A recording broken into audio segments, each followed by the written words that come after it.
கணவரா அவர் வந்து தோத்து போயிட்டாருன்னு நான் நினைக்கிறேன். ஃபர்ஸ்ட் வந்து இது அவரோட தனிப்பட்ட விஷயம். யாரோட தனிப்பட்ட விஷயத்தையும் பத்தி நம்ம பேசக்கூடாது. அதுதான் நாம் தமிழர் கட்சி கடைபிடிக்குது.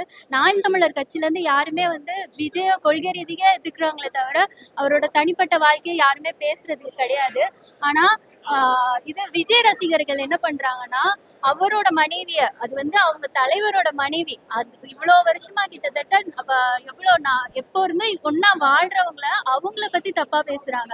அவரோட தோல்வியில, அவரோட நல்ல விஷயத்துல எல்லாத்துலயுமே அவங்க மனைவி தான் கூட இருந்திருப்பாங்க. அவங்கள பத்தி ஒரு புகார் கொடுத்திருக்காங்கன்னு சொல்லிட்டு இவ்வளவு தவறா பேசுறாங்க. அதுக்கு மேல இப்படி பரவுறதுக்கு காரணமே விஜய் தான் சொல்லணும். ஏன்னா அவங்கதான் அந்த சமூக வலைதளங்கள் அந்த த்ரிஷாவோட இருந்த புகைப்படத்தை பரப்புனது எல்லாம் பண்ணது அவங்கதான். அவங்கதான் அதை உருவாக்குனதுக்கு காரணமே அவங்கதான். அவங்க அமைதியா அப்படியே விட்டுருந்தாங்கன்னா கூட இதை என்னை பொறுத்த வரைக்கும் அவங்க மனைவிக்கு என்ன ஏற்பட்டிருக்கும்னா, இப்ப எல்லாரும் அதை பத்தி பேசுறாங்களா, அந்த போஸ்ட் வருதா, அவங்க மனைவி இடத்துல இருந்து பார்த்தா அவங்களுக்கு எப்படி ஃபீல் ஆகும்? நம்ம புருஷனை பத்தி இன்னொருத்தவங்க வந்து தப்பா பேசுறாங்களே, அந்த மன உளைச்சல் அவங்க எவ்வளவு வேதனைப்பட்டிருந்தா அதை வெளியே வந்து சொல்லியிருப்பாங்க. இது கண்டிப்பா காசு வாங்கிட்டு சொல்லியிருக்க மாட்டாங்க. ஏன்னா அவங்க மனைவி எப்படி அவர் நாளைக்கு முதலமைச்சரானா அவங்க கூட இருக்க போறவங்க, அவங்க எப்படி அவங்க கணவரைய பத்தி தப்பா பேசுவாங்க? அதனால இது வந்து அவங்க பாதிக்கப்பட்டவங்க பக்கம் நம்ம நிக்கிறது தான் நியாயம். இதுக்கு காரணம் மத்தவங்களோட விஜய் தான் இதுக்கு முதன்மையான காரணம். அவர் தான் இதை வந்து ஃபர்ஸ்ட் பொறுப்பேற்றுக்கணும். தன்னோட மனைவிக்கு அவர் தான் உறுதுணையா இந்த இடத்துல நிக்கணும். அவர் இப்படி பேச வந்து பாக்குறது வந்து ரொம்ப ஒரு கணவரா அவர் வந்து தோத்து போயிட்டாருன்னு நான் நினைக்கிறேன். அது வந்து அவங்களுடைய பர்சனல் மேட்டர். அது வந்து தெருக்கு கொண்டாடக்கூடாது, உலகத்துக்கே கொண்டு வரக்கூடாத விஷயம் ஒன்னே அதுதான். அவங்க விஜயனுடைய சம்சாரம் பண்ண தப்பு. டைவர்ஸுக்கு அவங்க அப்பல் பண்ணிக்கிறாங்க. அவங்க வந்து இப்ப சொல்லல, 6 வருஷமா சொல்லிக்கிறாங்க. எத்தனை வருஷம்? 6 வருஷமா. புரியுதுங்களா? 6 வருஷமா அவன் சொல்லியிருந்தாங்க, உனக்கு அரசியல் வானா, நீ ஒதுங்கி நில்லு, அரசியல் உனக்கு தேவையில்லை அப்படின்னு 6 வருஷமா அவங்க சொல்லிக்கிறாங்க. யாரு? விஜய், சங்கீதா அவங்க சொல்லியிருந்தா இருக்கிறாங்க. விஜய் பிடிக்கணும்னு கிடையாது. ஆனா வந்து இந்த விமர்சனத்துக்கு ஆளா வந்து யாரு? விஜய் தான். ஆனா விஜய் வந்து பிடிக்கணும் நான் சொல்லல. ஆனா வந்து நீ அரசியலுக்கு வராத ஆளு, புரியுதுங்களா? அரசியல்னா என்ன பேச தெரியுமா? எங்க அண்ணன் மாரி பேச சொல்லு, எங்க அண்ணன் மாரி சீமான மாரி அவனை பேச சொல்லு, விஜய் பேச சொல்லு. 15 வருஷமா நான் கட்சியில் இருக்கிறேன். எத்தனை வருஷம்? 15 வருஷமா நான் தமிழ் நான் இருக்கிறேன். எங்க அண்ணன் மாரி விஜய் பேர் பேச சொல்லு, மொட்டையாச்சு நானு. ஆமா, அது உண்மையாவே அவங்களோட அவங்க வந்து அவர் ஒரு ரசிகனா பார்த்துதான் அவங்க வந்து கட்சிக்கு வந்தாங்க. ஆனா இப்ப அவர் வந்து தலைவரா மாறிட்டாரு. ஒரு தலைவருக்கு இருக்கிற தகுதி வந்து அவங்கள கூட இருக்கிறவங்களே தலைவனா மாத்தணும். ஃபர்ஸ்ட் அவரே தலைவனா இல்ல, அவரு இப்ப வரைக்கும் வந்து நடிப்பாதான் இருக்காரு. ஒரு உண்மையான ஒரு உணர்வா அந்த ஏதோ எல்லாருக்கும் அரசியல் தெரியணும்னு அவசியம் இல்லை. ஆனா வந்து 3 வருஷம் ஆயிடுச்சு. அவர் கொஞ்சம் கொஞ்சமா கத்துக்கணும். அவர் கத்துக்காம அதே அந்த நடிப்பாவே இன்னும் இருந்துட்டு வர்றாரு. அது ரொம்ப தப்பான விஷயம். ஃபர்ஸ்ட் அவருக்கு அரசியல் புரிதல் வரணும். புரிதல் வந்துட்டு அவங்களோட தொண்டர்களையே அரசியல் படுத்தணும். அவர் படுத்தாததுக்கு காரணம் என்னவா நான் நினைக்கிறேன்னா, அவர்களோட தொண்டர்கள் அரசியல் படுத்திட்டாங்கன்னா அவங்க அந்த கட்சியில இருக்க மாட்டாங்க. அவங்க வந்து போயிருவாங்க. அவங்களுக்கு வந்து அவரை பார்க்கணும். அவர் பேசுறதை கேட்கணும் இல்ல, அவரை பார்க்கணும். அப்ப பார்க்கணும்னா இந்த மாதிரியே வச்சிருந்தா, ஒரு ரசிக மனப்பான்மையில வச்சிருந்தாதான் அவங்க கூட இருப்பாங்க. அததான் அவங்க வந்து எதிர்பார்க்கறாங்க. அது இயல்பான விஷயம் தானே. நம்ம தமிழ்நாட்டு கலாச்சாரத்துல வந்து குடும்ப வாழ்க்கை வந்து அவசியமானதாக கருதப்படுது.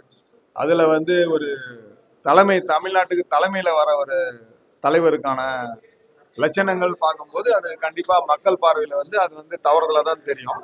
அதனால அவர் வந்து அவர் குடும்பத்தை அந்த தவறுதலுக்கு வராத அவர் பண்ணிக்கிறதுக்கான முன்னேற்பாடுகளை பண்ணணும்னு சொல்லிட்டு எங்க சார்பா நாங்க கேட்டுக்கிறோம். அவர்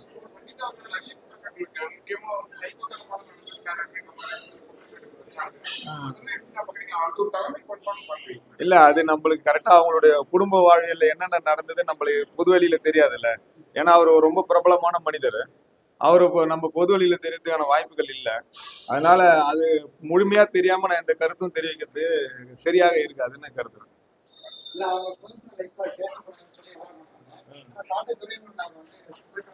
விஜய் அவர் இதை பத்தி பேச விருப்பம் இல்லை. ஆனா அந்த பெண்ணு தரப்புல பேசும்போது நான் கேட்பேன்.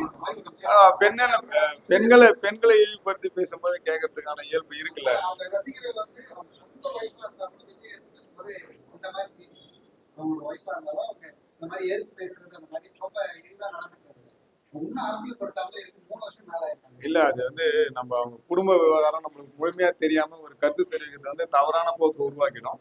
அதனால அதுக்கு இல்ல ரசிகர்கள் கூட தெரியறதுக்கான வாய்ப்புகள் குறைவுதான். ஏன்னா அவர் வந்து ஒரு பிரபலம் என்னும் போது அவர் வந்து நம்ம வந்து ஈஸியா வந்து அவர் மேல குற்றச்சாட்டு வைக்கிறது வந்து தவறுதாக தான் தெரியும். பொதுவெளிக்கு வந்து நம்ம முழுமையான கருத்து அவங்க குடும்பத்தை பத்தி தெரியாம நம்ம பொதுவெளியில வந்து இது மாதிரி பேசுறது தவறுதலா நான் கருத்து. வந்து தனி மனித விமர்சனம்ன்றது வந்து ரொம்ப தவறான ஒரு விஷயம் தான். அது நம்ம கட்சி நாம் தமிழர் கட்சியும் வந்து அதை வந்து வரவேற்கல.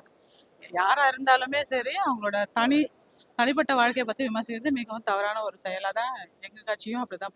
அது வந்து எப்படி சொல்லனா அவங்க வந்து விஜய் மீது கொண்ட அளவிட முடியாத ஒரு அன்புனால அவங்க வந்து அப்படி பேசுறாங்க. ஆனா அவங்களோட தனிப்பட்ட வாழ்க்கையில வந்து அப்படி கருத்து சொல்றதுக்கு யாருக்குமே உரிமை இல்லைன்றதுதான் உண்மையான ஒரு விஷயம். சீட்டு அப்படிங்கிறது இருக்கிறது 234 தொகுதி. நம்ம கட்சி ஒரு தொகுதியில இல்ல தமிழ்நாடு முழுக்க 1000 உறுப்பினர்கள், லட்சம் உறுப்பினர்கள் இருக்கலாம். 1000 பேர் போட்டியிட முடியாது. அதுல தேர்ந்தெடுத்து அண்ணன் நிப்பாட்டுறாரு அப்படின்னா தலைமைக்கு அவங்களுக்கு தெரியும் இல்லைங்களா, சரியான வேட்பாளர்களை நிற்பாட்டி இருக்காங்க அப்படிங்கிறது. நம்ம அவங்க வெற்றிக்கான உழைப்பு, அது நம்மளுக்கான வெற்றியை நம்ம நினைச்சு நம்ம வேலை பார்க்கணும். அதுதான் சரியான வழியும் கூட. விஜயோட அந்த தனிப்பட்ட கருத்து நம்ம போனோம். ஆனா ஒரு விஷயத்துல நம்ம விஜய் எதிர்த்து வச்சா எவ்வளவு மோசமா பேச முடியுமோ அவ்வளவு மோசமான வார்த்தைகளை யூஸ் பண்றேன்னு பாக்குறீங்க. தொடர்ந்து இது வந்து அவங்க மனைவிக்கு நடக்குது, அவங்க சுற்றி இருக்கிறவங்க எல்லாருமே ரொம்ப மோசமான வார்த்தைகளை பேசுறாங்க. அனுசிவாளர்களே ரொம்ப மோசமான வார்த்தையை பயன்படுத்த முடியும். இதை எப்படி பாக்குறீங்க? இது ரொம்ப சுலபமா சொல்லணும்னா இது ஒரு தனிப்பட்ட விவகாரம். இது அதோட நிப்பாட்டிடுறது நிறைவானது. ஆனா பேசுறது எப்படி பாக்குறீங்க? இப்ப நாளைக்கு நானும் விஜய் எதிர்த்து ஒரு குரல் கொடுக்குறோம் அப்படின்னா நம்மளே அது மாதிரியான வார்த்தைகள் தவறா பேசக்கூடிய வாய்ப்புகள் இருக்கு இல்லையா?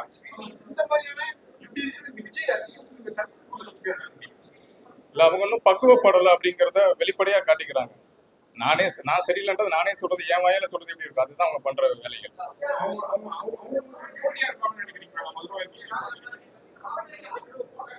பெரிய போட்டியா நான் நினைக்கல, உறுதியா நினைக்கல.